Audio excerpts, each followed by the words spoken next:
Hey everyone, it is day 30 of the 31 Days of Tarot Challenge, and today's prompt is to share your favorite tarot cards, either for the artwork or for the meaning behind the card. So I'm going to start with my very favorite Shadowscapes tarot cards. These are my four favorite, and they're my favorites for the artwork. I love the imagery in these cards. So I'm going to start with, here is the Hermit. Now, I had the pleasure a few years ago when I went to the Mythic Worlds convention in Seattle. I actually got to meet the artist, Stephanie Puimanla, and I bought this image in an art print. So I'm still waiting to have it framed, but when I get around to it, whenever that is, I'm going to hang it up in my shop and it'll be up on display because I just love this card, the Hermit. And if I decide, I'm debating whether or not I want to go back this year because it's coming up in March this year. Stephanie's going to be there again, and I might have to buy a few more prints. So here's the Fool, and I love this version of the Fool. I love how the birds are kind of holding her up and supporting her as she's ready to kind of leap off the edge without any concern of consequences. She's just brave and ready for adventure and risk. And the little fox there that is there as her companion. I just love it. I love, just gives you this like good feeling. And here's the world. I don't think this video really, the color quality isn't as good. But like the greens are quite vivid. So go check out her website because you can get a much better quality image of each of the cards. She's got every single card on her website. And lastly, here is my very favorite Queen of Swords. I love the colors. It's all purple, which is my favorite color. A little bit of yellow in there. That one I might buy as a print. That might be my next one. Anyway, love her artwork.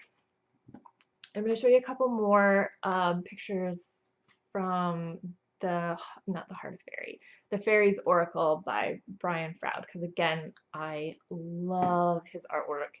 I've had the pleasure of meeting him a couple of times. I will be at, yeah, oh, he's going to be at Mythic Worlds too. I think that's why I'm debating going, because I have a few books I want him to sign. So I'd love, yeah, I should try to go. Anyway, from the Fairies Oracle, here is the card called the Lost Gunna. And you see she's this fairy with part amphibian. She's got frog legs, sitting on a mushroom with all the fairies in the background. Yeah, and so I love the artwork of this card. I just love her. I love just looking at her. I would have this up on my wall for sure. Um, but I love the meaning of this card too. And so the meaning behind this card is that the Lascana, with her kind of half amphibious um, anatomy, is totally comfortable in murky, dark, dirty waters. And so her secret is that she knows that there are treasures and experiences and things to be found and gained from going into those dark, dirty places that most people won't go because it's too out of their comfort zone or um, yeah, just too, I don't know, it's not, they kind of look at it from a superficial judgment, and she knows that she can see past that. And so her message, there's a couple of phrases I love from the book, which was written by Jessica Macbeth, who is a brilliant writer, but also um, the meanings that she attaches to these cards are just mind-blowing, like so insightful and deep and psychological. And so there's a few phrases. One is only boring people are bored. And so if you are finding that you're saying I'm bored a lot, well then go look for adventure, go try something new, go fix your own boredom. It's not up to other people to entertain you. Don't be boring if you don't want to be bored. So I love that. And I also love that she says, it's more fun to jump than it is to be pushed.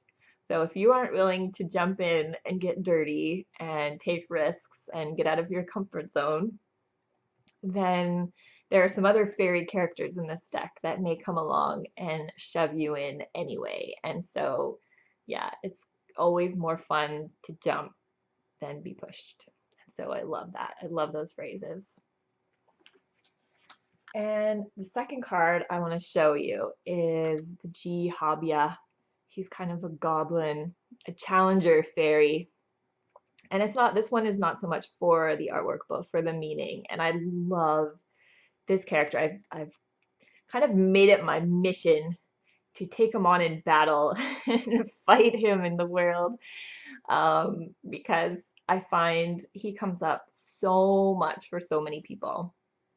And what he does to challenge us is he whispers to us, plants the seeds of worst case scenarios. So whenever we get a little bit of information, our minds immediately jump to the worst case, and it creates fear and it creates all kinds of chaos in the world. You know, it's what's responsible for a lot of racism and xenophobia, and even just little daily things, you know, when we're concerned about what's going on with a loved one, you know, they're late for curfew, they must be dead in a ditch. No, no, no. There's probably a reasonable, logical explanation that is nowhere near worst case scenario, but you're letting Jihabya take advantage of you.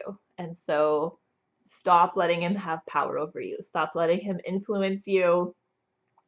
Whenever you feel like you're thinking worst case scenario, try to challenge yourself to think of best case scenario or most likely scenario and not the worst, so that you get worried and scared and stressed and angry for no reason, because that's what happens when he comes and starts whispering to you. So I love this meaning. I think more people need to learn how to battle this guy and not let him influence you as much as he does for so many people. So those are my favorite cards. Yeah, I can't wait to see what other people come up with. I'm going to be watching your guys' videos. Um, what about, you know, if I missed a card, if you liked other cards in the decks I showed, let me know. I'll definitely be reading the comments, and I want to know why. So yeah, I'm gonna call it there, and I will see you tomorrow for the last day, day 31 of 31 Days of Tarot. Ciao.